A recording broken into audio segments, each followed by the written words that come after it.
Nelson Mandela é um símbolo da luta contra o apartheid e, como passou 27 anos na prisão, acabou entrando para a história como um mártir da luta pelos direitos humanos na África do Sul. Mas essa é a versão romântica da história. Os documentos, as cartas e os diversos outros registros da época mostram outro Mandela que poucas pessoas conhecem. Meu nome é Alisson, eu sou historiador e criador do Manual de História. Nesse vídeo, vamos conhecer um pouco mais a história de Mandela e seu partido, o ANC.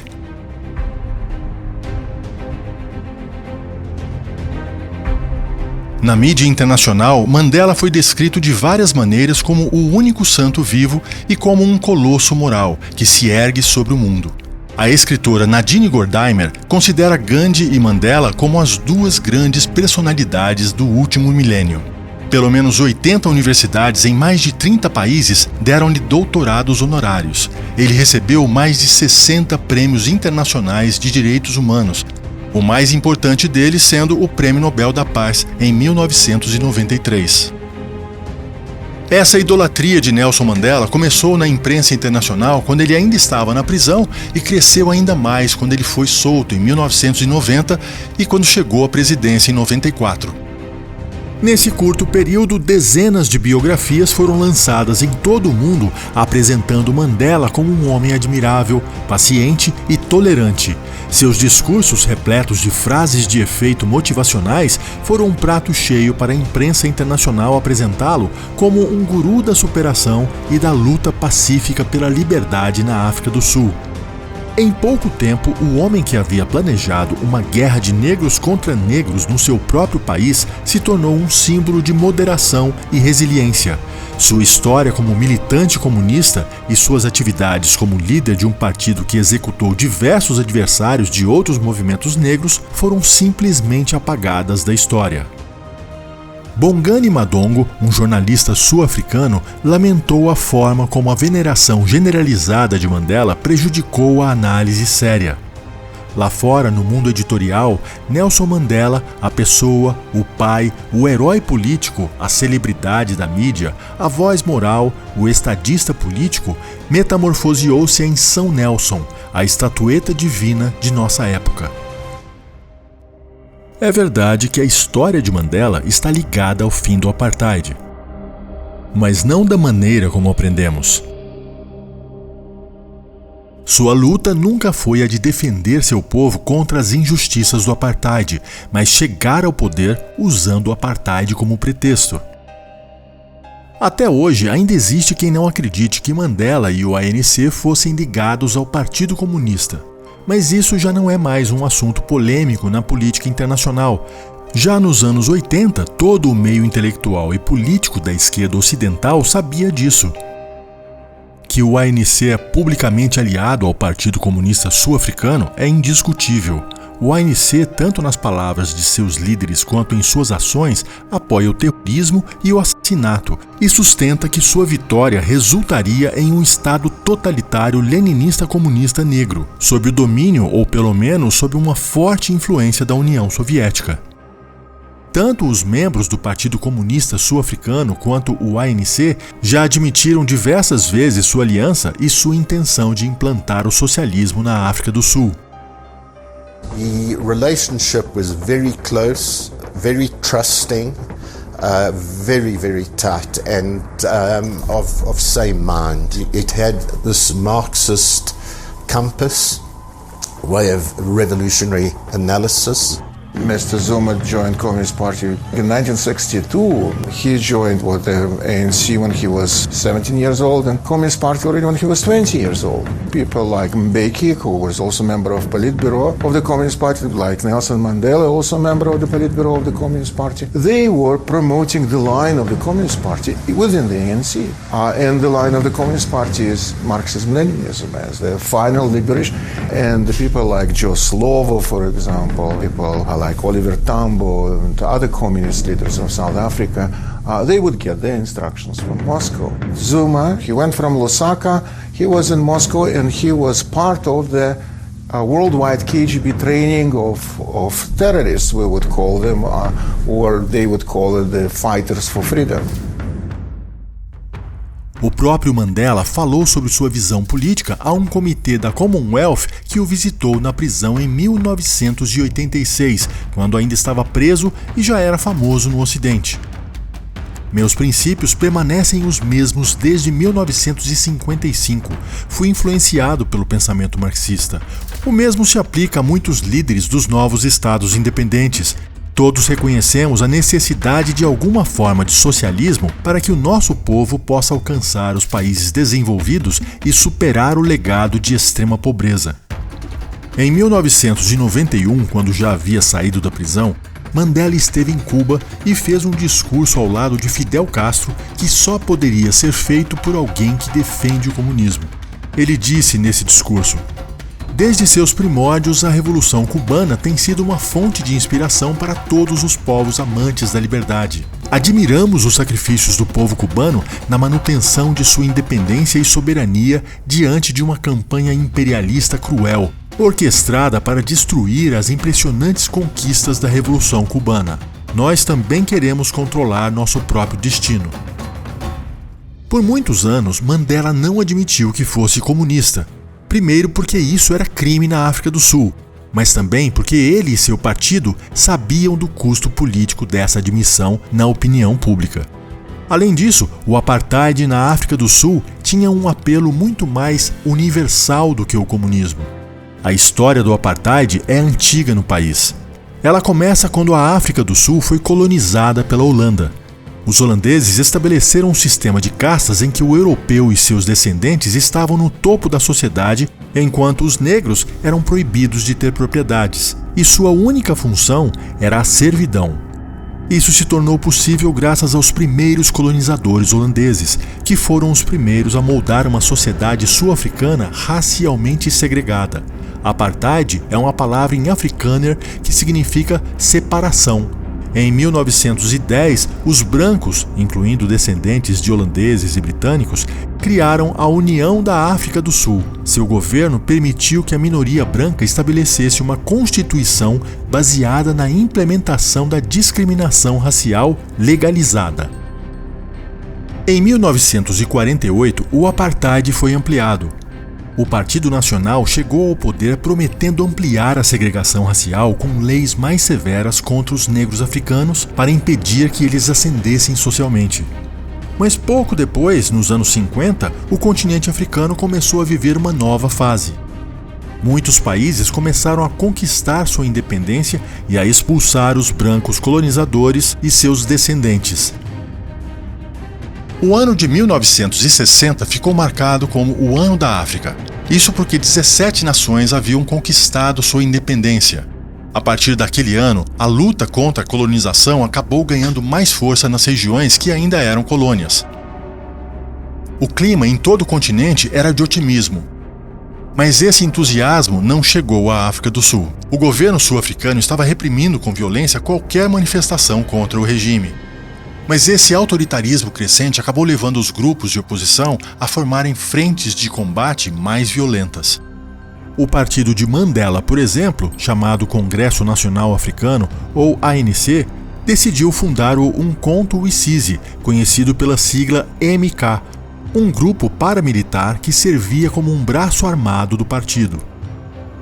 A aprovação do MK pelo ANC foi uma enorme vitória para Mandela, conquistada por meio da política e da persuasão. Mandela se associava aos comunistas desde meados da década de 1950 e conseguiu incorporar a defesa da sabotagem feita pelo Partido Comunista à política interna do ANC. Essa prática de criar um braço armado do partido é uma estratégia tipicamente leninista de tomada de poder. Ela inspirou o Partido Comunista Chinês a criar o Exército Popular de Libertação. O Partido dos Trabalhadores do Vietnã Comunista criou o Vietcong. O Partido Comunista do Peru criou o Sendero Luminoso. E o Partido Comunista Colombiano criou as Farc.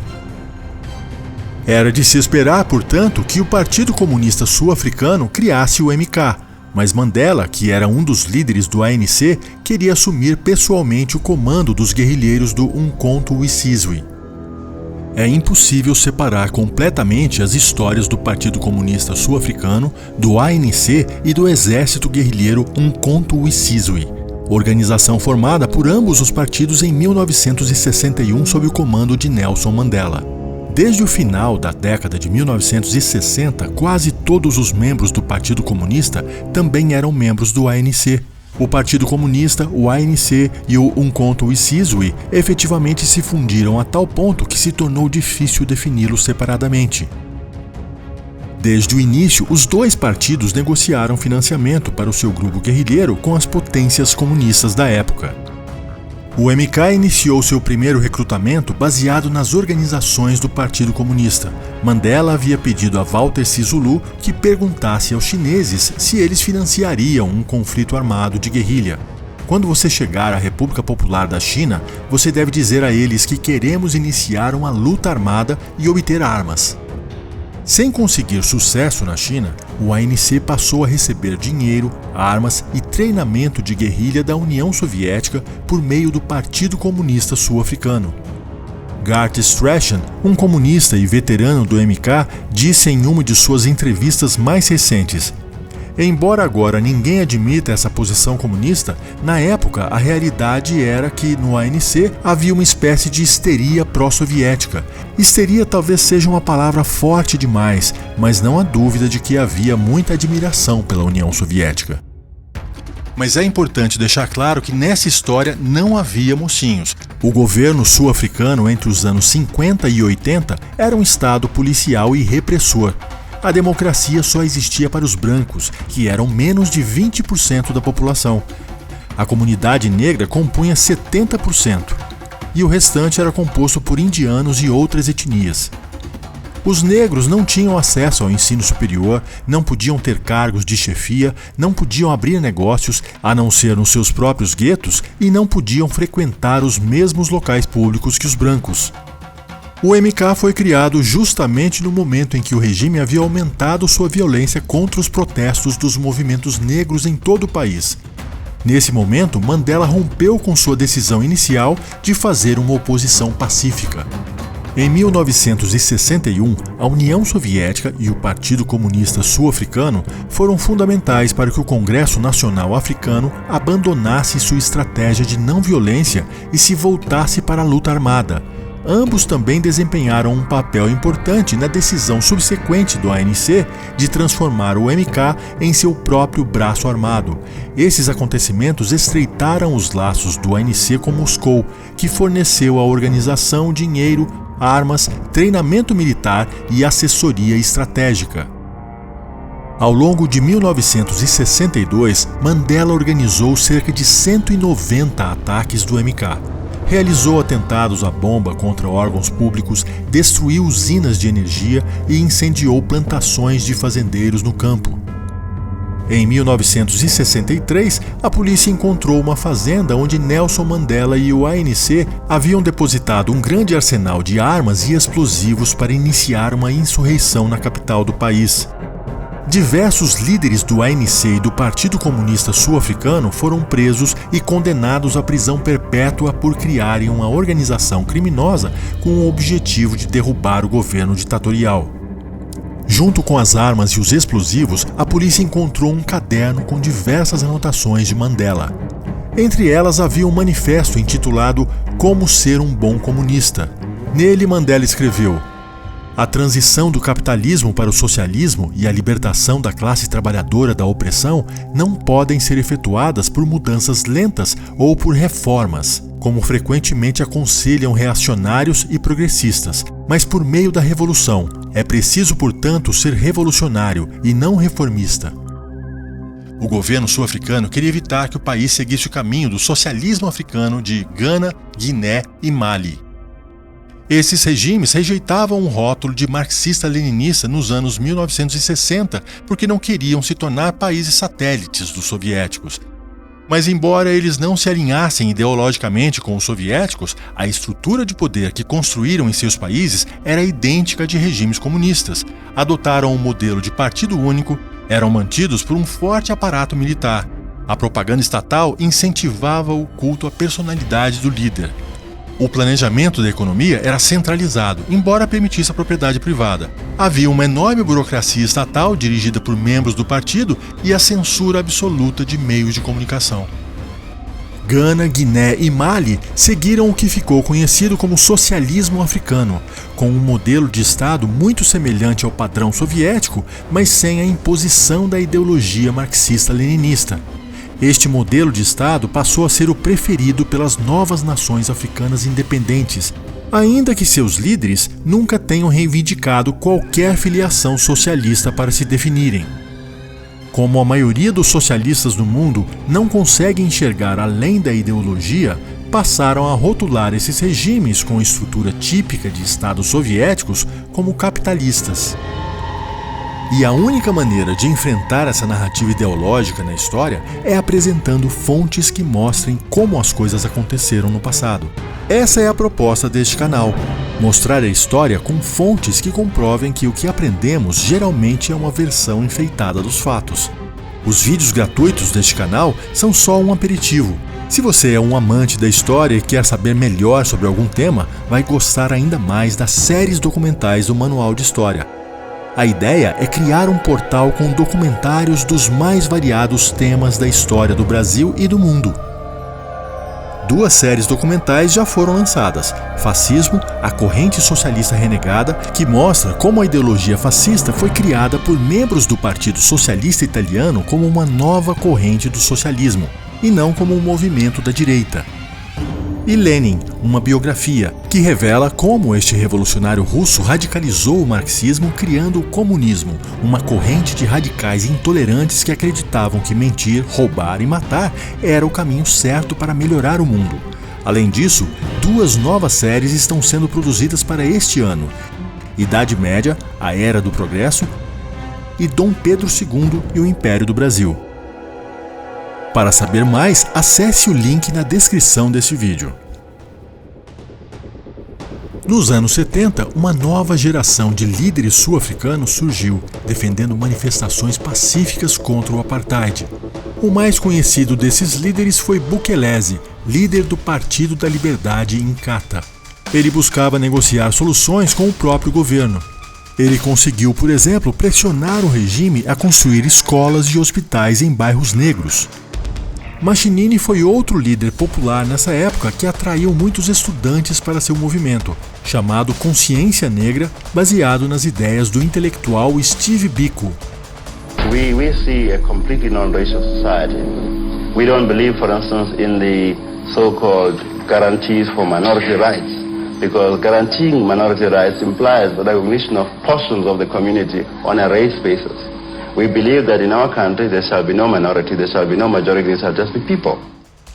Esses novos nomes na política nacional fizeram com que o ANC e Mandela fossem quase totalmente esquecidos pela população negra sul-africana. Apesar disso, o partido continuava atuando na clandestinidade e no exterior. E mesmo da prisão, Mandela continuava acompanhando as decisões. De fato, ele passou a liderar a maior parte dos prisioneiros na prisão de Robben Island, ensinando sobre revolução, táticas de ataque e emboscada, ou dando orientações ao partido por meio daqueles que conseguiam licença para visitá-lo. Uma das mais importantes escolas de aperfeiçoamento político foi a prisão de Robben Island. Jovens militantes do Consciência Negra chegavam lá para serem confrontados pelos prisioneiros mais velhos, dominados por Nelson Mandela e sua geração de ativistas. Frequentemente, prisioneiros comuns se convertiam ao ANC enquanto estavam em Robben Island. O apoio estratégico de Moscou acabou ajudando o ANC a conquistar a popularidade que o partido precisava para superar os novos movimentos anti-apartheid. Em 1978, por exemplo, uma delegação de líderes do ANC e do Partido Comunista Sul-Africano embarcou para uma visita ao Vietnã, que tinha acabado de se unificar sob um governo de orientação comunista. A viagem foi financiada pela União Soviética. O objetivo era aprender táticas de tomada do poder que visavam enfraquecer os rivais políticos ao invés de travar uma luta direta contra o governo que tinha um poder militar muito superior. Para Oliver Tambo, líder do ANC, o enorme poder da propaganda foi a principal lição de sua visita ao Vietnã. A guerra popular é muito diferente da guerra convencional. Seu principal esforço gira em torno da organização da propaganda. Numa guerra popular não se faz distinção entre militares e civis. Todos os indivíduos, incluindo aqueles que apoiam o movimento insurgente, são armas de guerra. Durante a Guerra do Vietnã, o Norte comunista sabia que não tinha como enfrentar o arsenal bélico americano numa guerra convencional e criou uma estratégia eficiente de propaganda, convidando jornalistas americanos simpáticos ao comunismo para direcionar o discurso na imprensa mundial e criar um enorme desconforto para o inimigo na opinião pública internacional. A propaganda é um elemento-chave em qualquer guerra, mas no Vietnã ela ajudou enormemente a alcançar uma vitória comunista, corroendo gradualmente a vontade dos Estados Unidos de continuar na luta. Uma campanha de propaganda cuidadosamente elaborada convenceu cada vez mais o público americano de que os Estados Unidos jamais poderiam vencer a guerra. Que o Norte não queria nada além da reunificação pacífica de um país artificialmente dividido, e que os temores dos Estados Unidos de que o sistema comunista do Norte se estendesse ao Sul eram profundamente equivocados. Esses três argumentos eram falsos, mas a propaganda foi tão bem difundida e eficiente que tornou difícil para a maioria dos americanos compreender. Além da propaganda, os membros do ANC aprenderam outra tática com os Vietcongs, os campos de treinamento e reeducação. O partido criou alguns campos de treinamento para guerrilheiros com apoio soviético em Angola, Moçambique, Uganda, Zâmbia e Tanzânia, que depois serviram para prender e torturar traidores dentro do partido. O mais conhecido desses campos era chamado Campo 4 e foi instalado no norte de Angola. Nos anos 90, ex-membros do ANC denunciaram violações de direitos humanos no Campo 4 e em outros campos. O ANC decidiu que Angola era o melhor lugar para instalar campos que pudesse abrigar os novos recrutas que se juntaram ao Umkhonto we Sizwe, em números sem precedentes. O primeiro desses novos assentamentos foi estabelecido no início de 1976. A vida nos campos não era fácil. Na Tanzânia, houve relatos de relações homossexuais forçadas entre homens e em Angola houve frequentes alegações de abusos das mulheres por funcionários dos campos. Os campos de treinamento do ANC ganharam novos recrutas quando outros movimentos contra o apartheid na África do Sul foram reprimidos pelo regime. A maioria militantes do Inkatha e do Consciência Negra.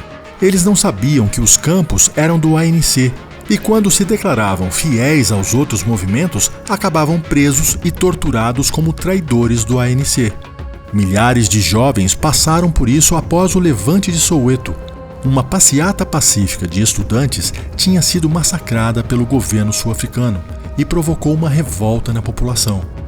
Milhares de sul-africanos saíram às ruas e queimaram mais de 200 estabelecimentos, incluindo escritórios do governo, escolas e comércio privado.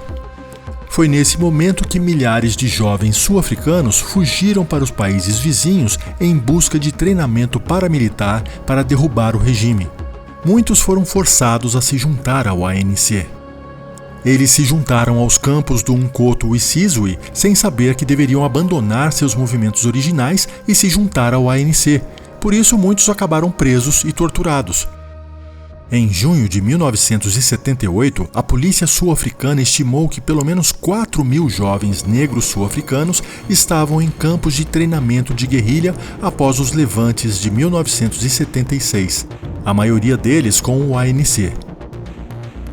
Quando as denúncias sobre as torturas nos campos do Umkhonto we Sizwe vieram a público, nem Mandela nem os outros líderes do partido tomaram providências. Apesar disso, o futuro Prêmio Nobel da Paz continuou encantando as pessoas com frases cativantes como essa: devemos promover a coragem onde há medo, promover o acordo onde existe conflito e inspirar esperança onde há desespero.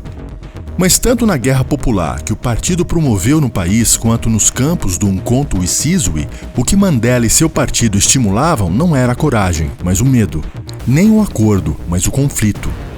Aqueles que sobreviveram ao sistema Gulag do ANC e do Partido Comunista Sul-Africano o fizeram sabendo que denunciar o que haviam sofrido significaria nova prisão, mais torturas e muito provavelmente a morte. Os ex-detentos de Nairobi revelaram que outros prisioneiros preferiram se matar em vez de serem presos novamente pelas mãos de seus guardiões, treinados pela KGB.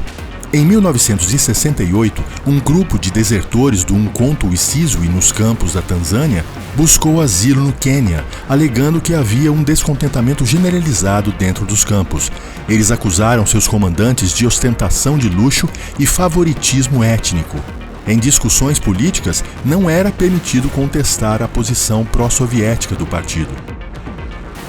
Pouco antes de iniciar a Guerra Popular na África do Sul, uma reunião do ANC discutiu se o partido deveria ou não assumir sua posição socialista perante o público geral.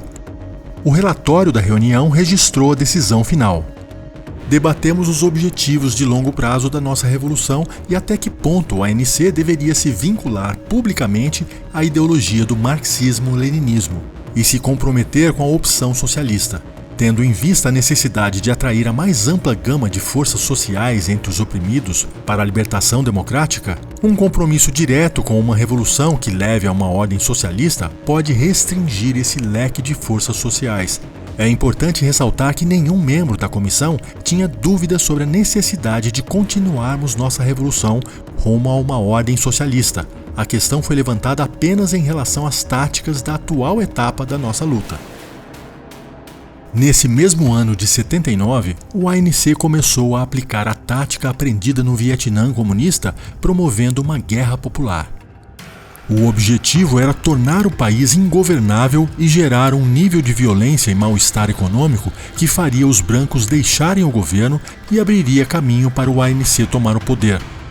Mas o mais importante era enfraquecer os outros movimentos políticos negros, o Inkatha e o Movimento de Consciência Negra, para concentrar todo o apoio popular no ANC. We have to fight a war. If nobody is going to give us weapons, the Soviet Union is gratefully willing to give us weapons. As we are here to kill Inkatha. I mean, those are not threats against whites. So it was not surprising to us that that war was not unleashed against whites in the White Army, but was unleashed against us. A transição em 1994 de um governo minoritário branco para o governo majoritário negro não foi um milagre como costuma ser sugerido, mas resultado da estratégia de guerra popular adotada pelo ANC em 1979.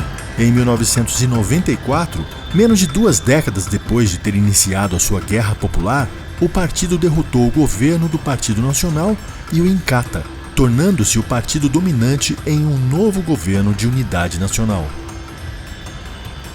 A partir de 1979, Mandela, que ainda estava na prisão, e outros líderes do ANC coordenaram uma rede de intimidação e assassinato político para perseguir os líderes dos demais movimentos negros. We were caught by surprise somewhere in the early 80s when we believe it was under the direction of the ANC that they became intolerant of the Black Consciousness movement.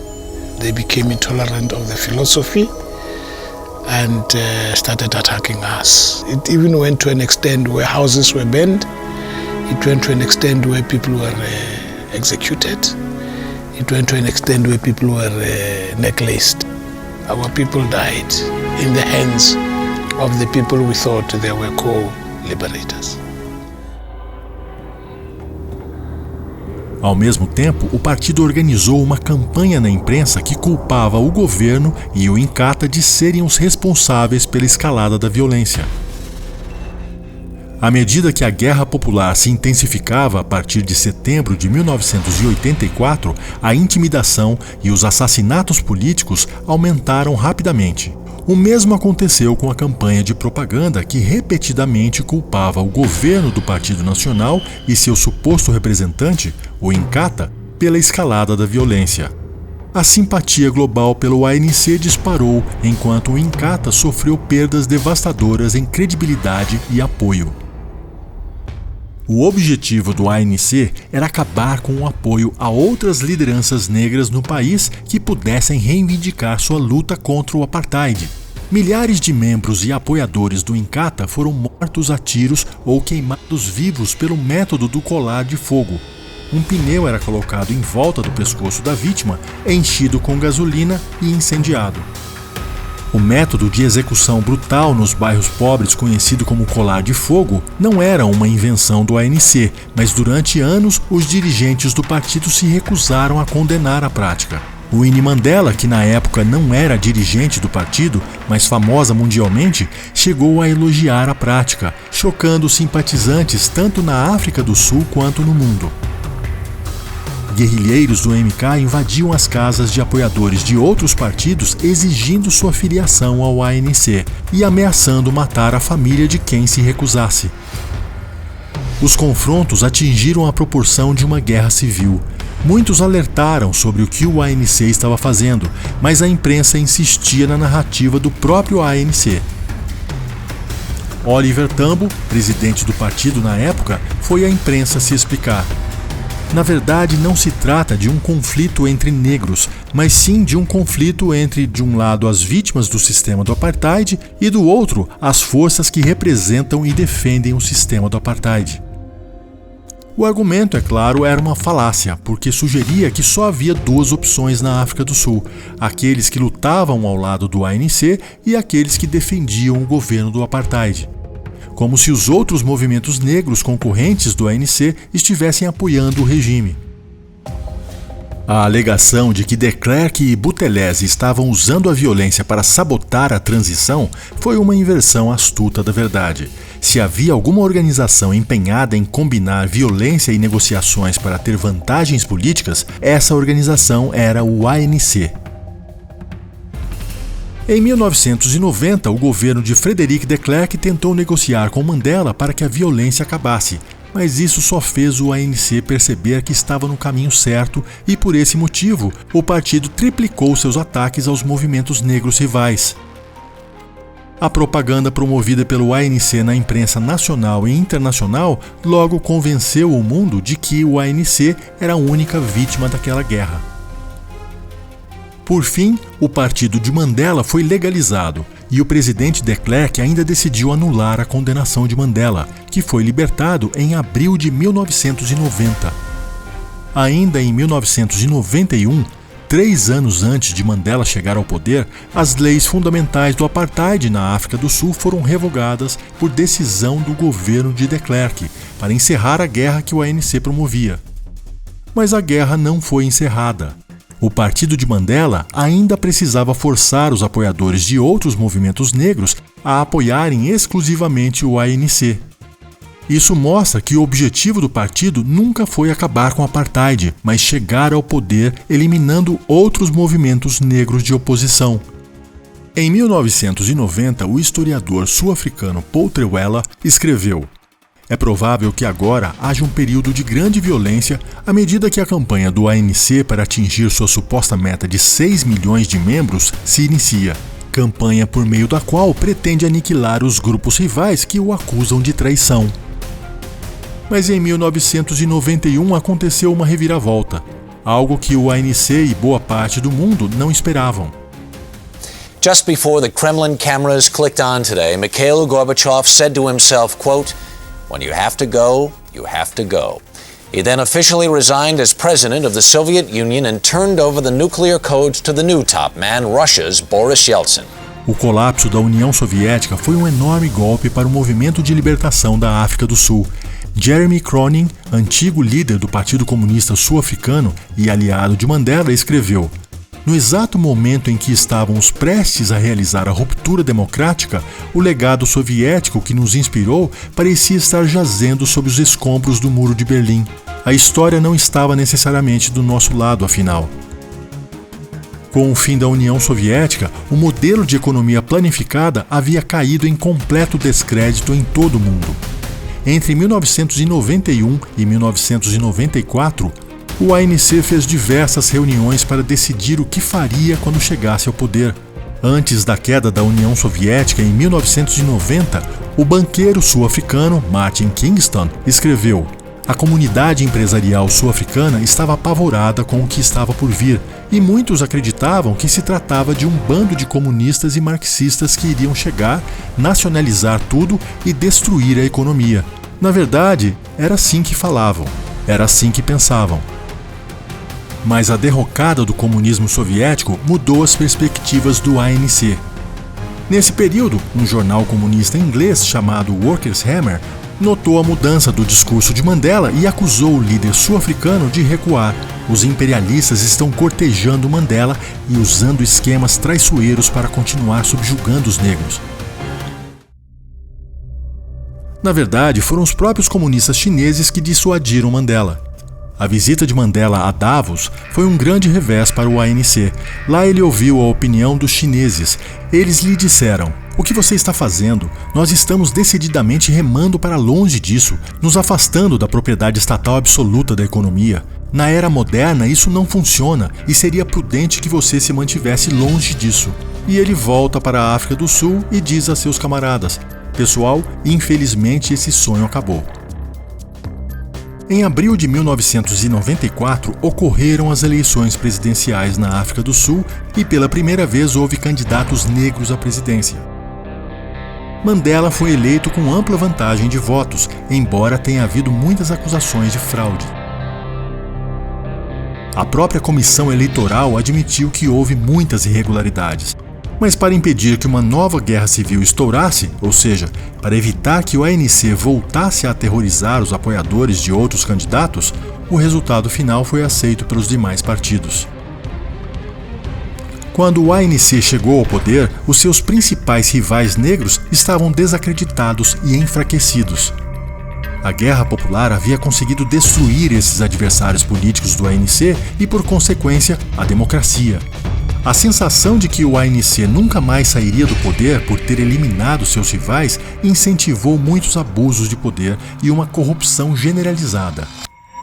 A ascensão de alguns bilionários e milionários bem relacionados e muitos ricos após 1994, todos eles ligados ao ANC, é uma prova do oportunismo de alguns que muito cedo identificaram a rica mina de oportunidades que a liberdade econômica trazia e acreditaram que seu alinhamento com a elite política pós-apartheid poderia ser uma moeda de troca muito lucrativa.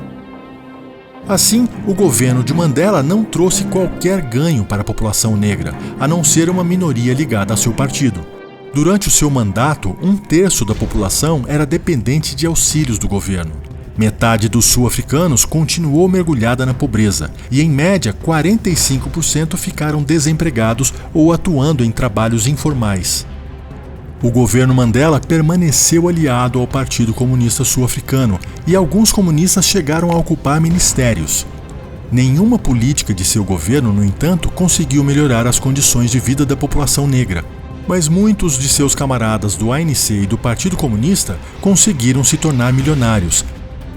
Seu governo foi marcado por escândalos de corrupção em diversos setores, inclusive no Ministério da Habitação, que prometia dar casas para a população mais pobre, e no Ministério da Saúde, que prometia melhorar o acesso da população negra à saúde pública.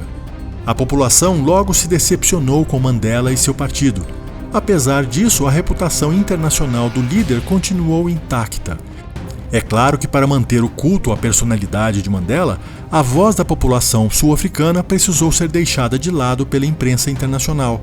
Mas isso não é novidade. Historicamente foi o que aconteceu quando partidos comunistas assumiram os governos de Cuba, Coreia do Norte, Vietnã, entre outros. A África do Sul é só mais um dos inúmeros casos em que um partido socialista chega ao poder e demonstra que seu único objetivo é o enriquecimento pessoal de seus líderes.